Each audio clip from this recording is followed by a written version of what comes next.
नमस्कार Bharat.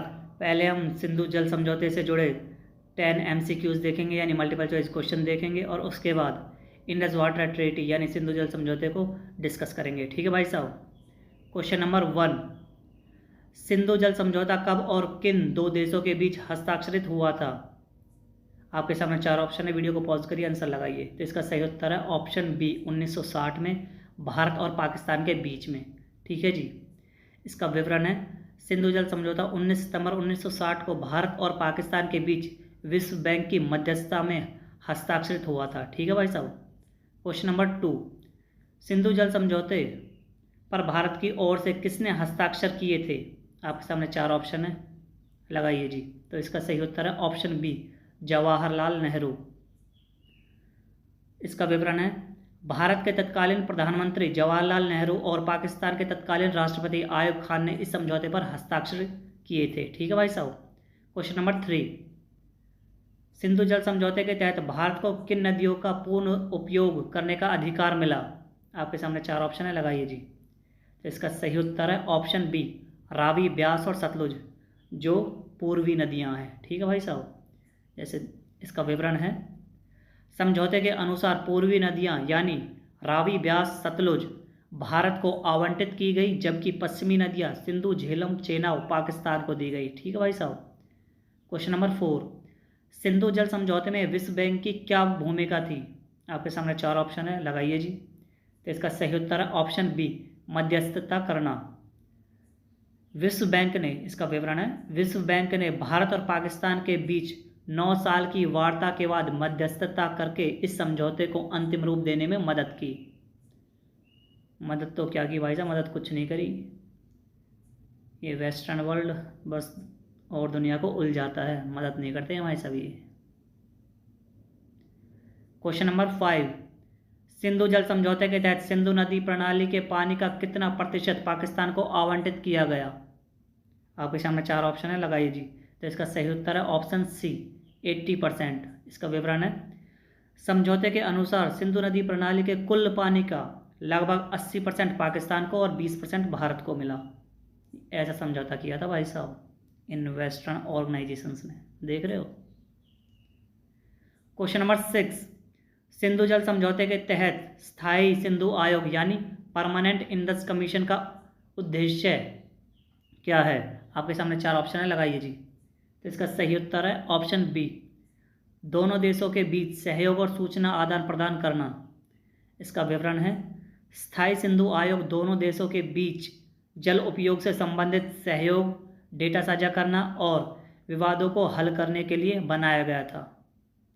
Question number 7, Sindhu जल समझौते के तहत भारत पश्चिमी नदियों के पानी का उपयोग किस लिए कर सकता है?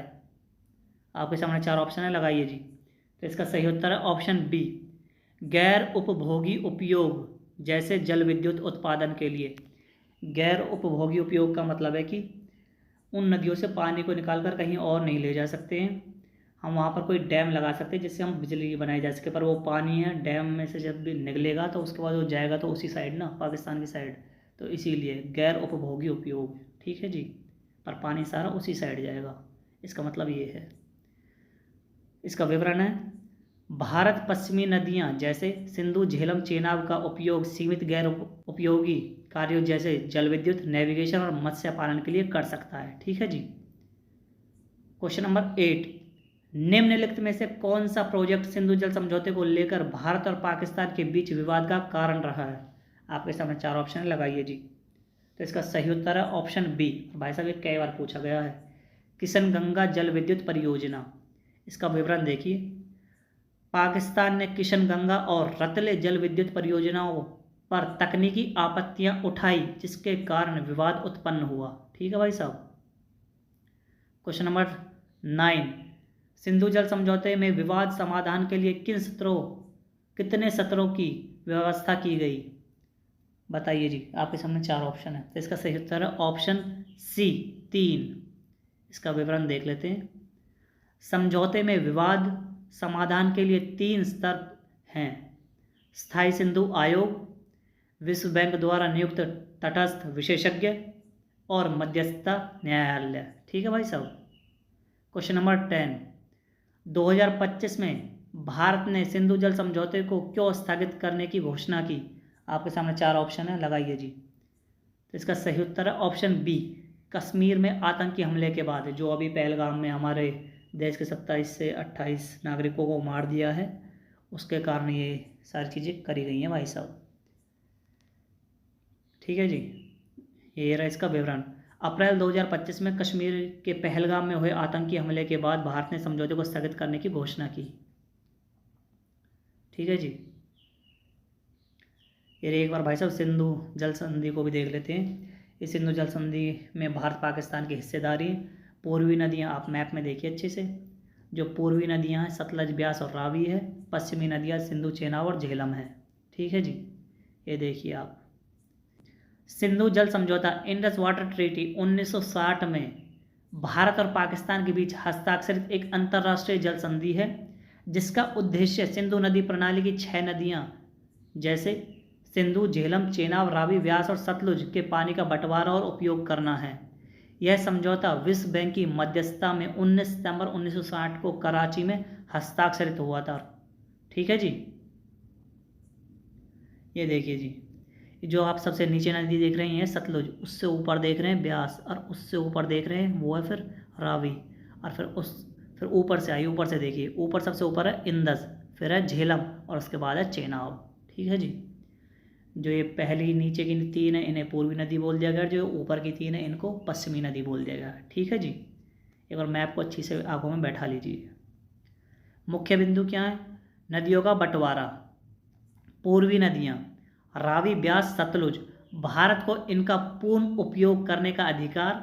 इनका पानी मुख्य रूप से भारत में सिंचाई, जल विद्युत और अन्य उपभोग के लिए है। ठीक है जी, फिर भाई साहब पश्चिमी नदियाँ जैसे सिंधु, झेलम, चेनाब, इनका अधिकांश पानी पाकिस्तान को आवंटित, भारत इनका सीमित गैर उपभोगी उपयोग कर सकता है, जैसे जल विद्युत में, जैसे डैम बनाकर नेविगेशन में कर सकता है। ठीक है भाई साहब, कुल पानी का 80% पाकिस्तान और 20% भारत को मिलता है। इनका उद्देश्य क्या है भाई साहब? जब ये ट्रीटी करी गई थी, जब ये समझौता हुआ था, तो इसका उद्देश्य क्या था? दोनों देशों के बीच जल संसाधनों का न्याय संगत बंटवारा, जल उपयोग से संबंधित विवादों को रोकना और सहयोग बढ़ाना। ठीक है जी, प्रमुख विशेषताएं क्या थी इसकी? स्थायी सिंधु आयोग दोनों देशों के प्रतिनिधियों का एक आयोग है, जो सूचना आदान प्रदान और विवाद समाधान के लिए जिम्मेदार है। विवाद समाधान 3 सत्रों की व्यवस्था है। पहला आयोग, दूसरा तटस्थ विशेषज्ञ, तीसरा मध्यस्थता न्यायालय। ठीक है जी, भारत को पश्चिमी नदियों पर सीमित जल विद्युत परियोजनाएं बनाने की अनुमति, बशर्ते इससे पाकिस्तान का जल प्रभावित ना हो। विश्व बैंक की भूमिका, विश्व बैंक ने 9 साल की वार्ता के बाद मध्यस्थता की और समझौते को अंतिम रूप दिया। ठीक है जी, यह वित्तीय सहायता भी प्रदान करता है, विशेषकर पाकिस्तान के बुनियादी ढांचे के लिए।